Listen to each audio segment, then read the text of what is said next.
dari doa-doa yang dipanjatkan Habib Ali Habsyi dalam Maulid Simtuduror yang menarik sebelum di Alenia yang diawali dengan waqshifillahumma kurbatal makrubin. Di situ Habib Ali lebih mengedepankan mendoakan orang-orang yang sumpek, orang-orang yang suntuk, orang-orang yang mumet. Ya. Baru setelah itu mintakan ampun. Waghfir lil mudznibin wa taqabbal taubatat taibin. Ya, itu setelah itu. Tapi yang didoakan nomor satu adalah waqshifillahumma kurbatal makrubin. Ya Allah tolong yang mumetnya dihilangkan. Bukan orangnya dihilangkan, bukan ya. Kurbahnya yang buat mumetnya itu dihilangkan, disingkirkan. Nah kemudian alinea berikutnya menarik. Kalimat berikutnya, waqdi dainal madinin. Ini saya yang paling cocok ini. Dan lunaskan hutangnya orang-orang yang terlilit hutang. Loh, amin banter toh. Jadi termasuk salah satu doa utama di Simtuduror ini, salah satunya adalah orang yang punya hutang, lunaskan hutangnya. Kenapa? Karena kebanyakan orang sumpek mumet itu gara-gara, nah ini korban kelihatannya. Jadi banyak itu yang mumet sumpek gara-gara hutang. Maka didoakan. Jadi Simtuduror ini kalau dibaca di mana-mana, yang punya hutang insya Allah mudah lunasnya. Karena ada di situ ya, waqdi dainal madinin. Jarang loh. Jarang kita ini kalau doa minta utangnya orang-orang lunas. Ya, minta rezeki, lupa mendoakan orang lain agar hutangnya lunas. Habib Ali ngajari, yang punya sumpek ya Allah hilangkan sumpeknya, yang punya hutang lunaskan hutangnya. Nah itulah ciri-ciri wali. Jadi para wali Allah itu hidupnya mikirkan orang lain. Saya lagi nulis buku. Buku ini terilhami ketika saya berangkat umroh dan ziarah kemarin ke Mekah dan Madinah. Ziarah Nabi Muhammad SAW dan ziarah nenek saya Sayyidatuna Khadijah radhiyallahu ta'ala anha. Ketika ziarah ke sana, saya dapat ilham untuk nulis buku baru. Judulnya, nanti semua wajib beli. Namanya orang dagang ya gitu ya. Semua wajib beli. Judulnya adalah Sayyidah Khadijah kekasih Rasulullah SAW. Judulnya itu. Nah, di antara isi bukunya yang belum saya tulis, yang mau saya ceramahkan ini belum saya tulis. Saya baru nulis 6 halaman di Madinah ya, 6 halaman di Madinah. Bahkan saya beli laptop juga di Madinah. Ya biar barokah, ya, saya beli laptop di Madinah khusus buat nulis buku ini. Ya niatnya khusus buat nulis buku ini. Nah itu ada satu bagian di mana Nabi kita Muhammad sallallahu alaihi wasallam sallu ala nabi. Allahumma shalli. Di mana Rasulullah SAW di masa kecilnya, di masa remajanya, Nabi kita itu tidak aktif kerja ke luar negeri, tapi kerjanya hanya menggembala kambing. Memang pernah umur 12 tahun pernah diajak pamannya Abu Thalib untuk ke Syam, ekspor impor, tapi di tengah jalan suruh pulang ya. Suruh pulang, nanti saya bahas itu nanti. Kalau jenengan beli bukunya saya bahas isinya. Nanti ya. Tapi ini ada satu hal yang menarik yang saya dapatkan, mudah-mudahan antum belum pernah dapat yang semacam ini. Karena buat saya ilmu baru, mungkin buat antum ilmu lama, tapi buat saya ilmu baru. Nabi Muhammad SAW itu zahid, hidupnya zuhud. Kalau wali saja zuhud, apalagi Nabi Muhammad SAW. Jadi gak butuh dunia sama sekali, blas. Tapi sebagai syarat hidup kan orang gak boleh nganggur, gak boleh males, pantes-pantesan. Maka pantes-pantesannya Kanjeng Nabi Muhammad SAW kerja menggembala kambing. Karena dengan menggembala kambing itu upahnya cukup buat hidup. Jadi itu orang yang bahagia itu yang butuhnya itu sedikit. Semakin sedikit butuhnya, semakin gak punya butuh, berarti semakin bahagia. Yang buat pusing itu adalah daftar kebutuhan. butuh kompor gas yang baru, tambahmu mumet. Butuh istri baru, mumet awakmu. Makanya pertahankan yang ada, biar tidak pusing. Betul ibu-ibu? Banyak dukungan saudara-saudara. Ya, butuh anak baru, tambah anak, itu kadang juga membuat pusing. Ya, butuh rumah baru, butuh semakin banyak daftar butuhnya, kebanyakan orang yang masih imannya pada kebutuhan. Imannya pada kebutuhan, bukan kepada yang punya segala kebutuhan. Semakin banyak butuhnya semakin mumet, semakin pusing. Tapi kalau orang udah nggak butuh semua itu namanya zahid, nggak butuh. Kecuali nanti kondisi yang mengharuskan nanti beda, nanti saya jelaskan. Ya, Kanjeng Nabi SAW udah gembala kambing enak kok. Hidup bersama pamannya Abu Thalib yang miskin. Pamannya yang hidupnya juga susah tapi ahli dagang. Dagang, nggak pernah minta. Abu Thalib itu berjuang keluar negeri cari nafkah untuk Nabi Muhammad SAW. Tapi Rasulullah SAW tidak mau berpangku tangan. Beliau pun menggembala kambing. Sampai umur 25 tahun diajak duduk sama pamannya, sama Abu Thalib. Ya, yang sangat cinta pada Nabi Muhammad SAW. Diajak duduk kemudian diomongi, keponakanku mohon maaf. Pak Likmu ini sudah semakin tua ya, pamanmu udah semakin tua, udah enggak mampu dagang luar negeri.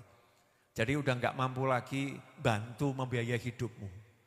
Dan sudah tidak mampu juga membiayai hidupnya sepupu-sepupumu, keluarga kita ini.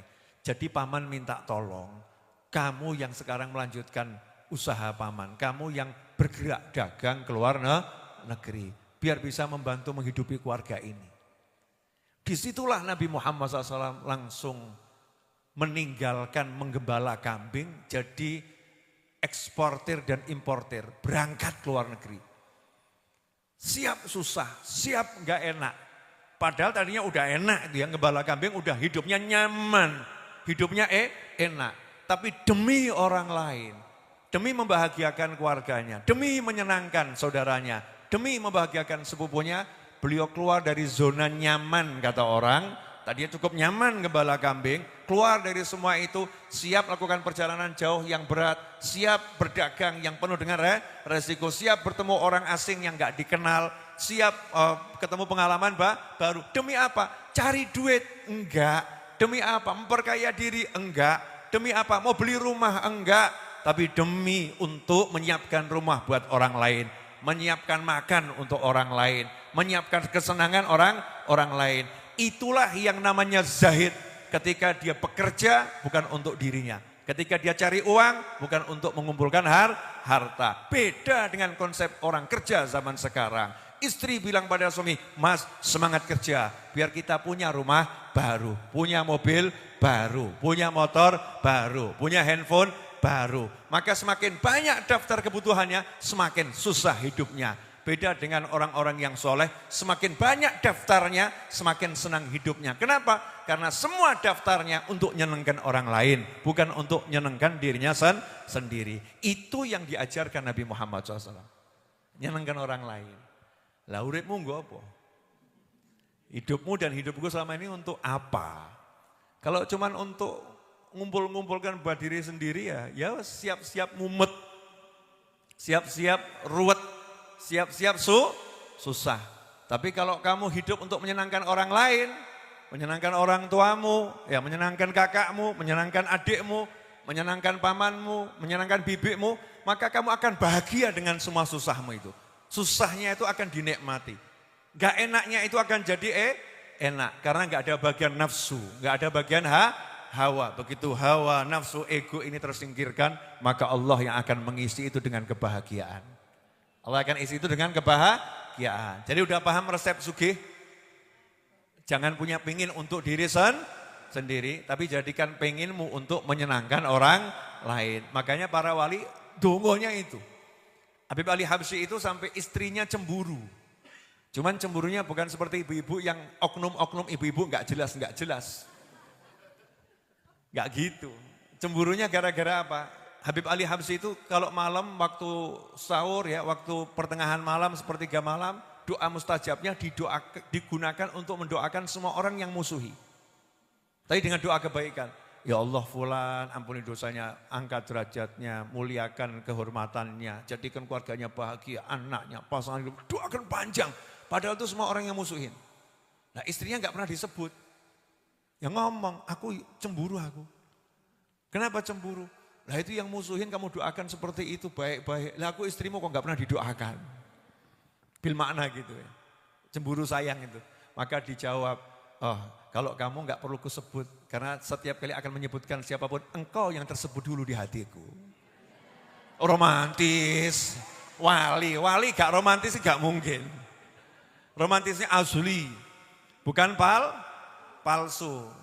Para wali itu bukan bertindak dengan kalimat, tapi bertindak dengan perbuatan yang tidak diungkapkan. Kadang-kadang yang dicintai nggak pernah mengerti apa yang sudah dia lakukan untuk kekasih hati. Karena dia nggak butuh pengakuan dari yang dicintai, tapi dia hanya butuh pengakuan yang maha mencintai. Itulah pria sejati, seperti Anda dan aku di hari ini.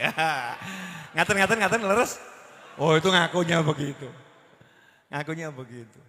Jadi ayo kita berjuang untuk menyenangkan orang lain. Jadi punya semangat. Ngapain kamu cari duit? Kalau cuma buat numpuk saldo buat apa? Saldonya numpuk-numpuk. Ya kan? Teman-teman saya ini Masya Allah tadi saya terharu nih sama yang nabur rebana ini. Ini hidupnya Masya Allah semoga istiqomah. Karena ada yang di tengah jalan gak istiqomah banyak. Naudzubillah min dzalik istiqomah. Yang macul ya macul, yang gali yang gali, yang lepoh yang lepoh, yang dempul yang dempul, dilakukan semua. Waktunya suruh nabuh ya nabuh. Ya nabuh. Yang ahli gali ternyata bisa megang rebana. Untuk apa? Untuk nyepakkan jenengan yang sekarang duduk santai di atas karpet, enak gitu kan ya. Ini yang atap ini jadi bagus gara-gara yang nabuh rebana ini. Lampu ini nyala gara-gara yang nabuh rebana. Kelihatannya tim tabur rebana, tapi ini tim yang bangun semua ini. Hidupnya untuk ngurusin orang lain. Duit gak punya, sakno. Duit. Tapi jangan kamu kira tabungan akhiratnya. Setiap kamu duduk di situ pahala mengalir untuknya. Amin ya. Bejo atau enggak bejo? Bejo. Belum lagi yang tugas ngemis. Wadah yang tugas ngemis siapa? Habib Novel bin Muhammad Al-Idrus. Siapa yang ikut andil untuk pembangunan majelis ini? Siapa yang ikut andil untuk melunaskan hutang tanah majelis ini? Ngemis, saya ngemis ya. Walaupun saya nggak minta sama orang, cuman informasi. Tapi informasi ini kan seperti saya ngemis.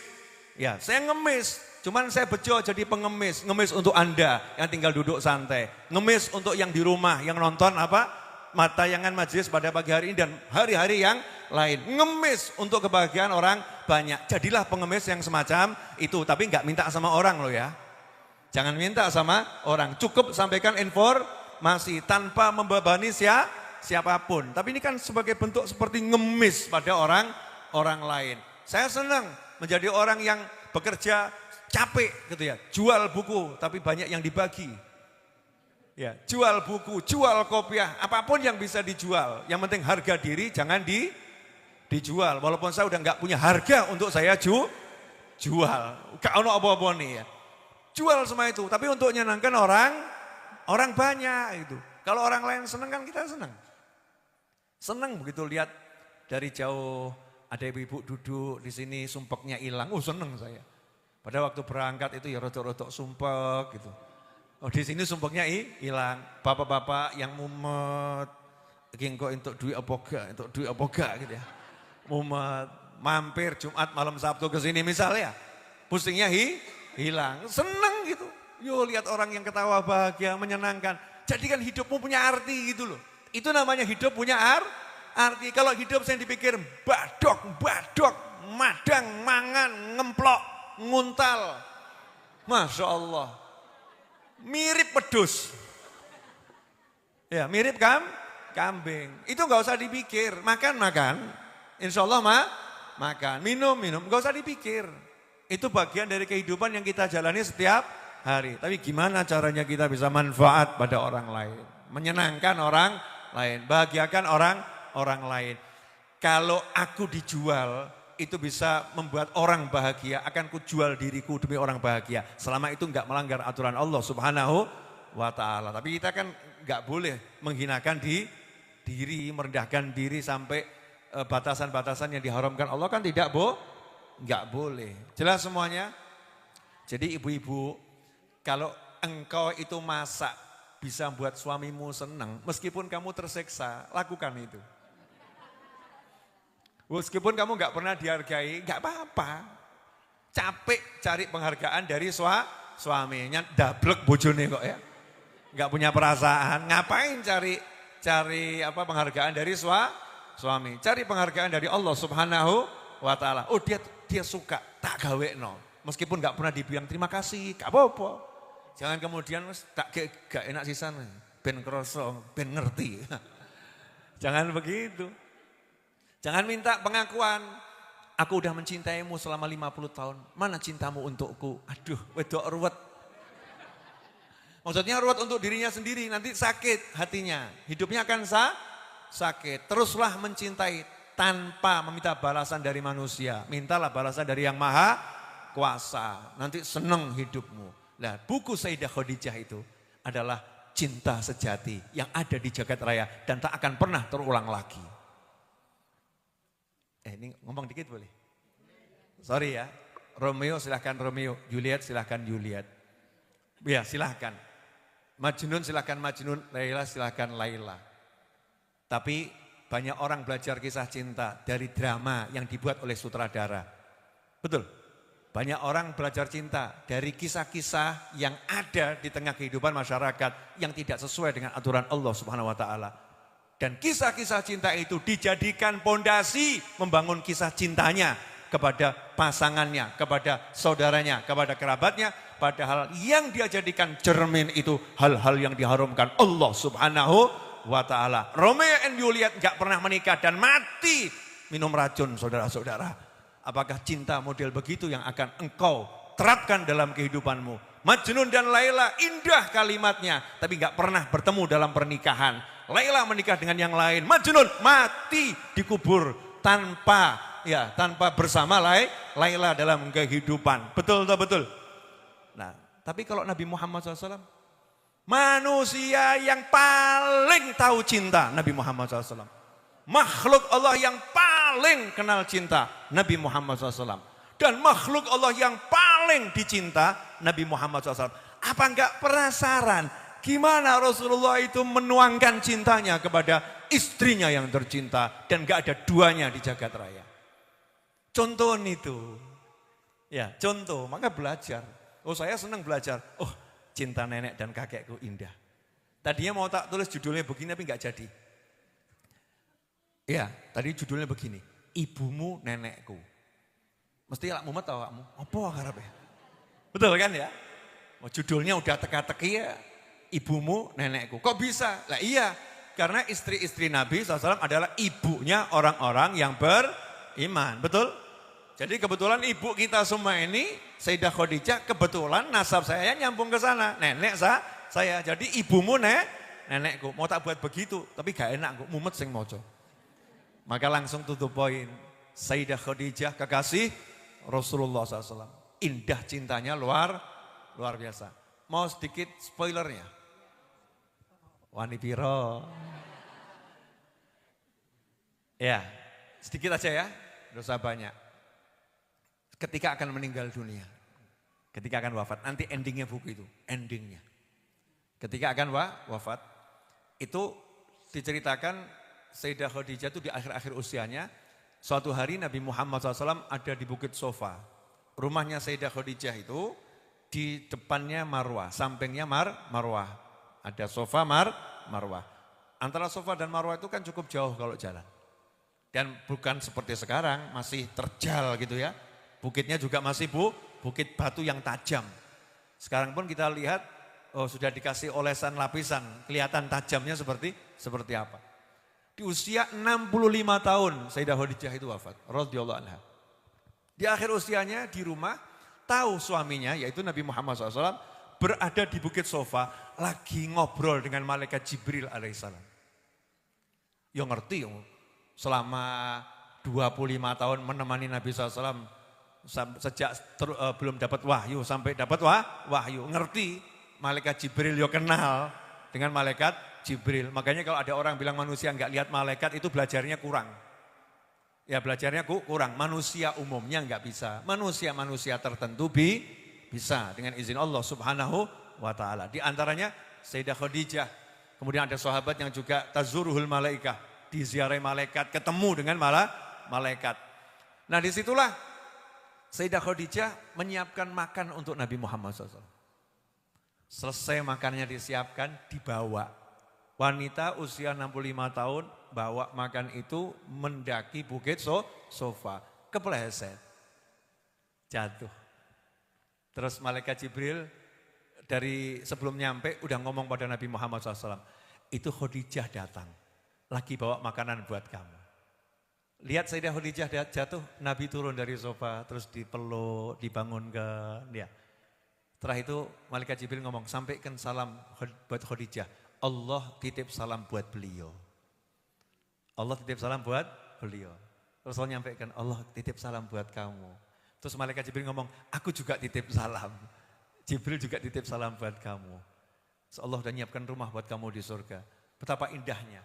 Maka ada satu kalimat dari seorang ulama yang mengatakan, jika Nabi Muhammad SAW wafat di pangkuan Aisyah, maka Khadijah wafat di pangkuan Nabi Muhammad SAW. Paham ya?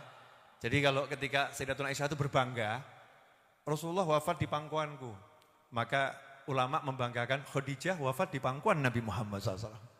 Gak bisa diungguli. Ya, luar biasa. Nah ini cuman spoiler kecil. Itu kalau tak tenan-tenanan nerangno awakmu nangis kabeh. Aku lah jadi sedih. Pagi ini aku tak ingin bersedih-sedih gitu ya. Itu aja sudah ngempet-ngempet. Itu kalau diterangkan benar, glundung, geblak, semaput. Yang bingung saya. Apalagi belum sarapan ini. Ya, apalagi belum makan nasi goreng. Buat yang enggak puasa kan belum makan nasi goreng. Enggak puasa udah niat poso, walaupun enggak makan ya kuat. Udah nih niat. Kalau kita kan nawa itu sarapan. Jadi kalau sarapannya telat ya perutnya udah ngomong sarapan dengan berbagai bentuk bunyi yang ada. Jelas semuanya? Nah untuk Ramadan satu yang paling penting hatinya dibersihkan. Jangan sampai menyimpan dendam pada siapapun. Gak bakal dapat rahmat, ampunan dan itqun minan nar serta Lailatul Qadar orang yang Ramadan hatinya masih punya dendam pada muslim yang lain. Allah akan kasih, tapi Allah kasih syarat. Tak kasih kamu ampunan, tak kasih rahmat, tak bebaskan dari siksa api neraka. Tapi satu aja itu loh, hatimu jangan benci pada muslim yang lain. Ngono kok angel gumun aku.